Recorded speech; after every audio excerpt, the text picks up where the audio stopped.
Hi, everyone. Welcome to the Self-Publishing Tips and Tricks Show, a series designed to give you insight into the world of self-publishing and marketing your books. I'm Shannon Ruddy under the pen name of SD Huston, and I'm here with my co-host. I'm Ben Pick. And I'm Morgan Lee.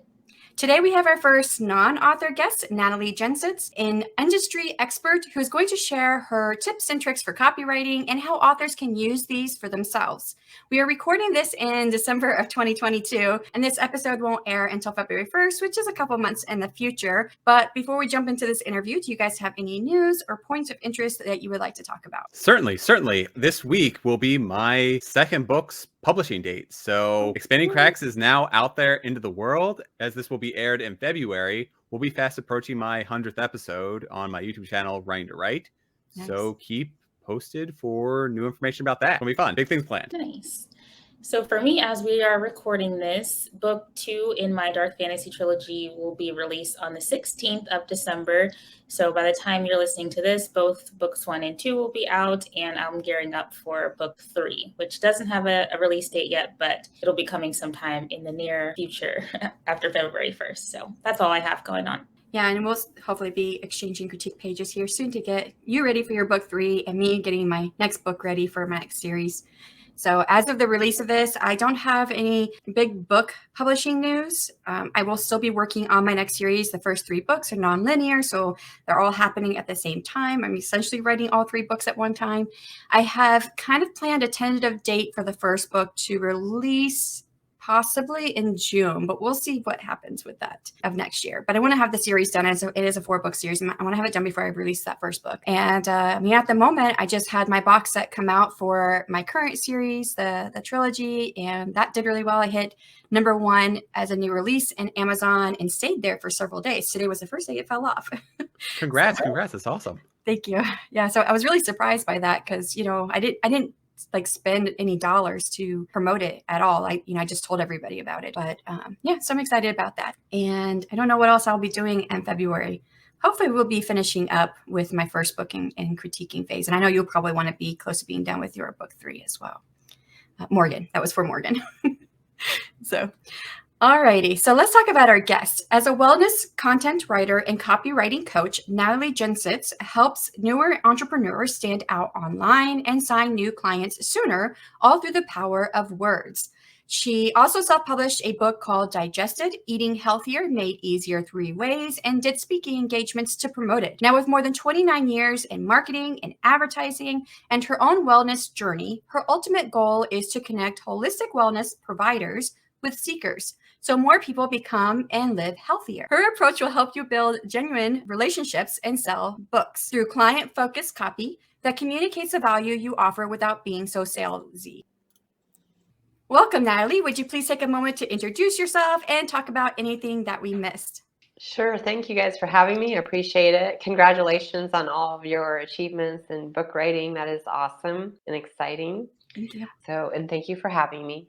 You pretty much summed it up. I have been in marketing and advertising my entire career and have then since experienced my own wellness journey. I'm even a little bit hoarse today, so I apologize, but it's ongoing. Been a huge learning experience. That's what inspired me to write that book about healthier eating and just really come out of my shell and made me realize how important it really is to share our own stories and how that usually lends to what it is we're doing for our career and what purpose we're serving there, which is why I'm doing what I do today. And it's just a lot about storytelling and sharing what you do to help others. My focus is more on like the marketing items of web pages, landing pages, lead magnets, and emails, but it's its own story about why somebody wants that and wants to work with you or read your book. So that's where I am today, why I do what I do. And I'm excited to share today about some tips to help with book marketing. Awesome. Great. I think we definitely need all the tips that we can get. So we appreciate you coming on today to share what you know and your experience. Before we get started into the questions, can you first tell us briefly what a copywriter is and does? Yes, good question, because it has nothing to do with the little c, which some people get confused. copywriter writes copy that is meant to persuade or promote something. And just to be a little bit more detailed or specific, there's also content writers.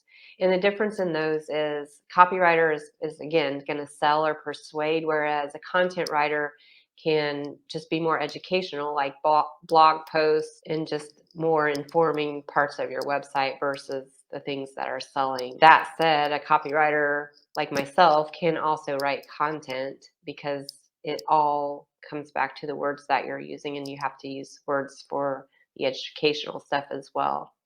Even like your lead magnets, your free things that you're offering, those are educational, but you're still going to have to sell in those, even though it's free, right? You're still selling the idea of that, or you're selling the idea of why someone wants your book and should get this freebie that leads up to buying your book, for example. So does that make it more clear? Yes. How did you get into the field of copywriting? Was it something you went to school for, like marketing, or was it a skill you gained through experience? Well, it was a little combination of both, Ben. I did go to school for advertising and took some marketing classes as well. And then my particular program did not have any copywriting focus. It was very general. So I took copywriting courses later in my career to supplement, but a lot of it's just been learned along the way, practicing in the background while I'm doing my other job. And because I was doing other marketing jobs since, until about the past 10 years is when I really started focusing on writing. It's been a combination. The strange thing was that when I was 17, I had an idea that I wanted to be a copywriter. And I'm from a small town, so I don't really know how I even knew what a copywriter did. But I felt like that's what I wanted to do. And I bet with that marketing, it changes so much that even copywriting probably evolves as well. So going to school for it, you would constantly have to be in school. So the experience is probably the best school that you could have. Exactly. Yeah, it's much different than we had much more of a mass marketing approach when we learned about it in school versus now it's all about the client journey, for one example. How would an author use copywriting? An author can use copywriting in lots of different ways. You can apply it to your author bio, your website copy, your social media posts promoting your book, your own media kit. It's all part of selling you and your brand and eventually your book. Okay, so you mentioned that today, working with your clients, it's all about the client journey. Mm-hmm. But you mentioned to me that it's important that authors think about the ideal client for their books. So could you elaborate on that a little bit more? Yes. So I am a big believer in this ideal client perspective. I didn't ever think I would be coaching on that aspect of it because it's so subjective, and the person, the client, the author has to do the homework behind it really to get a good feel for who your ideal client is. But the importance of that is knowing why he or she might want to buy your book. And if you don't have a heartbeat on who's buying it, then you're just out there trying to do mass marketing, trying to sell to whoever might hear it and hoping that it works. And that wastes a lot of time, energy, and builds a lot of frustration. And it just doesn't work that well. Yeah, and the community that we're in on YouTube, the authortube community, I think we often refer to that as the avatar. Is that like a term you guys use? Yeah. Okay. Yes, it's the same thing. Gotcha. Yes.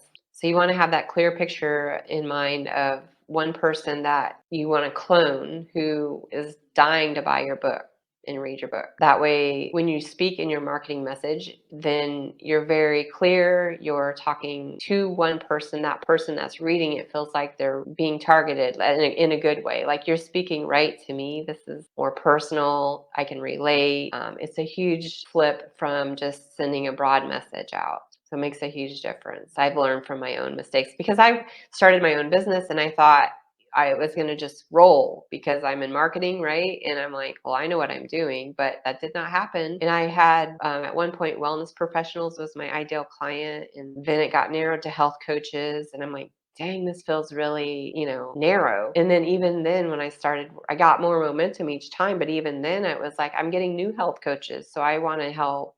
I really need to focus in on the new health coaches. And that doesn't mean, by the way, I want to be clear, that doesn't mean you're not going to sell to other people. You're going to sell to lots of other people, but you're going to be much more effective when you are speaking to one person in your marketing. Understandable. What are some of the biggest mistakes you've seen on website copy? Yes. Well, a lot of times the copy is too long or it's too short, too wordy. I see a lot of focus on I do this or I'll help you do this or my book would do this instead of letting the reader feel like he or she is benefiting from it. It's too me focused instead of you focused is like one of the biggest mistakes. And then there's also been, I've seen a lot of lack of organization and subheading. When you say that's too long or too short, how do you determine what's a good length? Is it like a certain number you already have like in your head, or is it by the product, by the author, or whatever it is that they're trying to sell? It's not a certain length necessarily. I mean, for search engine optimization, you want to have like 600 to 700 words on a page ideally, but also for search engine optimization or SEO, you don't want to force it. So I would try to have a minimum of 600 words per page, but you'll see pages 2,500 words long. And to me, I know a lot of that is good for certain things and for certain search engine optimization tactics, but you don't want to get so long that you're losing readers. And you also want to keep in mind that people skim, so they're not going to read the entire thing. A lot of people read in F flow, so you want to keep that in mind with your page layout, for example, and just make sure you're breaking it up and making it easy to read in little small sections. What is F flow? F, they like read in the shape of an F, so they'll kind of read down and then across a couple times. Typically, I mean, that's a general statement, but still gives you an idea that they're not sitting there reading all the way down. It's very interesting to know that. Yeah. For authors, what would you say is the best marketing platform and why? Well, I'm going to say that email marketing is a huge one to consider because once you get a fan base, they're going to, you're writing other books that are often similar in genre and just, they're a series. So why wouldn't you keep them at your fingertips and keep nurturing them along the way in between books and just keeping them on, following you alongside you? Because for one, your email list is yours to keep, where social media, it's very volatile, right? And we don't know, it's ever changing. So I'm a huge proponent of email lists for any entrepreneur. But certainly for books, it's easy to share visuals and get personalized. You can even segment if you have a couple of different series or genres that you're writing, you can get segmented and really get specific in the emails that you send to people. So it's an easy way to get repeat business and just stay in touch. I would also think that like Goodreads and YouTube are key places to be for authors. We like it here on YouTube. Yeah, exactly. So going back to that kind of copy length, the copywriting on the website, is there like a preferred length as well, or something that you would suggest for emails? Because I always wonder like how long is too long or how short is too short. I would not get too long with emails. I don't have a word count in mind. I would just and mix it up. Like you can have a couple emails that are just a couple sentences long, just kind of a teaser thing with some text, and then the next email might be a little bit more in depth and telling, just try to have fun with it and don't get too bogged down. Again, people aren't going to want to read on just text that goes on and on and on. And again, it goes back to knowing your ideal client. Some are going to be more prone to reading everything than others. So it goes back to knowing your ideal client and what he or she prefers. It takes some trial and error. That's another reason I love email marketing, because you can see which emails are performing the best and tweak them as you go. Hey, all my shorter ones are getting more opens and clicks, then I maybe need to do more of those. Do you think they read in the same F pattern, or do you think it's different? It's a good question. I never thought about that for email. I think I guess that would probably be the inclination, since we're so trained to read a website these days. Yeah. But if it's just text, it's going to be different than if you have visuals in there as well. So True. you can use your visuals to kind of guide your eyes to where you want them to go, is another thought. So with the idea that newsletters is like the best marketing platform, is that probably what you would choose for your favorite content marketing strategy, or is there something different? Well, for content, my favorite would probably be the lead magnets with email, because you're creating a more complete funnel, I guess. And lead magnet is a very easy, great way to get somebody on your email list. Share with them a little bit more about you so they can start to get to know you and they can get a little flavor for what it is that you provide through your books, and then go from there. You're building that, you're starting that relationship through that. And with the emails, you're not just letting the relationship drop off after your delivery of your lead magnet, you're keeping it going. And I think that's a place where a lot of people forget, they neglect to keep it going. You work with your own clients where you offer coaching to help them with their copywriting. What are the most important elements that they or we should know? The most important, well, obviously, I think if I haven't made it clear by now, that ideal client research is important. Also, knowing your elevator pitch, knowing your brand. I like to encourage, coach for like a 10-word elevator pitch versus a really lengthier one, especially if you're in the online space. There's a place and time to use the longer I help statement. I help you do this so that you can through this. That's a good starting point, but I like to get it down to 10 words for the online space. I guess I don't want to get too much on a tangent on that, but elevator pitch is one, ideal client. Then apply the copywriting skills as you learn them. The biggest two that I can think of, should I get into these right now or not?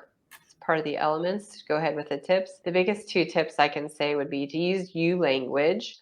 When you use you language, again, you're bringing that reader into the game with you. If you can think about it in that sense of, if I'm on the sideline and you're saying, the people I help will blah, blah, blah, blah, blah. If you're saying, I will help you, you're pulling me off the sideline, off the bench, and pulling me onto the field with you. And I'm that much closer to buying your book or whatever action is that you want me to take. So the you language is really important. If you even just use that tip, that will transform your copywriting. And then the second tip I want to mention is write for a fifth grader so the fifth grader can understand your copy. This is obviously applying to your marketing copywriting, not your book writing. And there might be exceptions to this based on your ideal client. If they're highly intellectual and they're used to reading that headier material, then you wouldn't want to do this. But generally speaking, when you're marketing something, you want to write so a fifth grader can understand it. That breaks through a lot of educational barriers, cultural barriers, all different kinds of barriers. If an author wanted to hire you for their next project, what is a good question that they should ask before making that decision?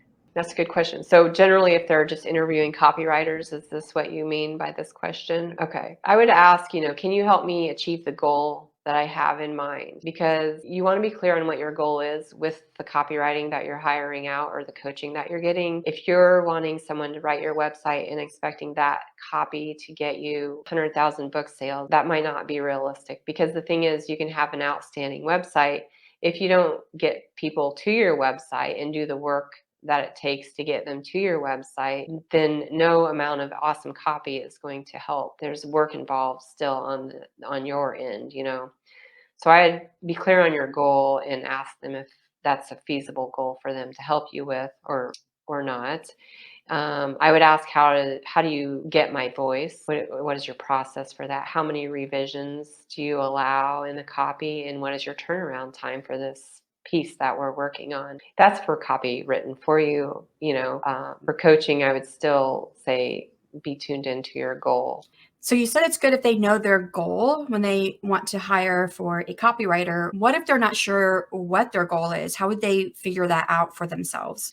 Well, I think you could even talk to your copywriter about that and tell them what you're trying to do in general and just discuss it. Just have that discussion. And that copywriter should be able to help you kind of hone in on the goal a little bit. And verbalize it. Yes. I think we have an idea of what we want in our mind, but we may not know how to say what that goal is. Right. And it's just good to have that expectation, to be on the same page. Yeah, for sure. So how is copywriting and structuring a different skill set from writing a book? Well, it's definitely a lot different. Copywriting, you're trying to sell something. In your book, you're expressing, in my mind, you're more expressing something, you're entertaining, you're educating. Copywriting, you're more focused on persuading and selling. If you want to really narrow it down, your book is going to be more about the content that you're writing in the book, and your copywriting is more about the person that you're selling it to. Let's finish this off by asking, what is your best copywriting tip or trick for authors? So it still goes back to ideal client, but I think the best, an easiest way that you can get research on your ideal client, because to me, this is a big roadblock for a lot of people. They're like, how do I get the research? Especially if you're just getting started. Well, you have to talk to people and ask people questions. But the good news is a lot of it's already out there. So if you go onto Goodreads, if you go onto YouTube and look at other authors and books that are similar to yours, you can read what people are saying about them and use those nuggets of language in your own marketing copy. Like, obviously you don't want to plagiarize, but if it's just a comment, for example, I saw somebody write for my business, I'm posting great content, but I'm getting likes and follows, but I'm just not getting sales. So I'm going to use those words. If you're posting great content and not getting sales, let me help you. No harm in using those words again, right? There's no harm. There's not plagiarizing or anything like that.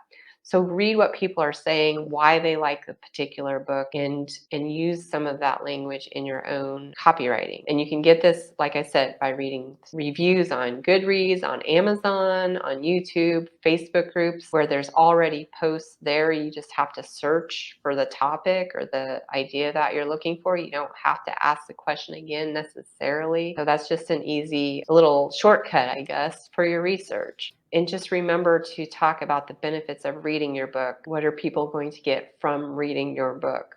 It might be joy or humor or whatever it is, but still be very clear about that. Wow, there's a lot of great tips. And that last part about writing what the reader will get, I find that would probably be very useful for nonfiction. But I thought, well, how do you use that for fiction? But you said, yeah, what joy would they get, or what feeling, what emotion would they probably get from reading it? So that's interesting to note. Exactly. Well, you've answered all of our questions, but before we wrap up, can you tell our listeners how they can find you, especially if they would like to hire you? And you're also welcome to let us know where people can find your book in case if they want to know about that. Sure. Thank you. My best source is my website. So it's NATALIEGENSITS.com, which I know you're going to put in the show notes, so I won't bother spelling it. And I'm on Instagram, NATALIEGENSITS.wellnesswriter. If you go to my website, you'll see where I am on social media. You'll also see where my book is. It's on my website, but it's also on Amazon. So Okay. Yeah. Thank you so much for having me. I appreciate what you guys are doing to help other indie authors. It's amazing. It takes grit. Yes. So all the help people can get is appreciated, and you guys are doing awesome things. So thank you for that. And thank you for having me on today. Oh, thank you so much for joining us and giving us your overview and some insight into tips and tricks for copywriting. So I hope that, our audience is going to find that just as useful as we found them. Great. Thank you. I hope so too. And thank you so much to our listeners and our viewers. February 15th, we'll have Sarah Huwalde, author of over a dozen mysteries and paranormal mysteries. Bye, everyone. Bye.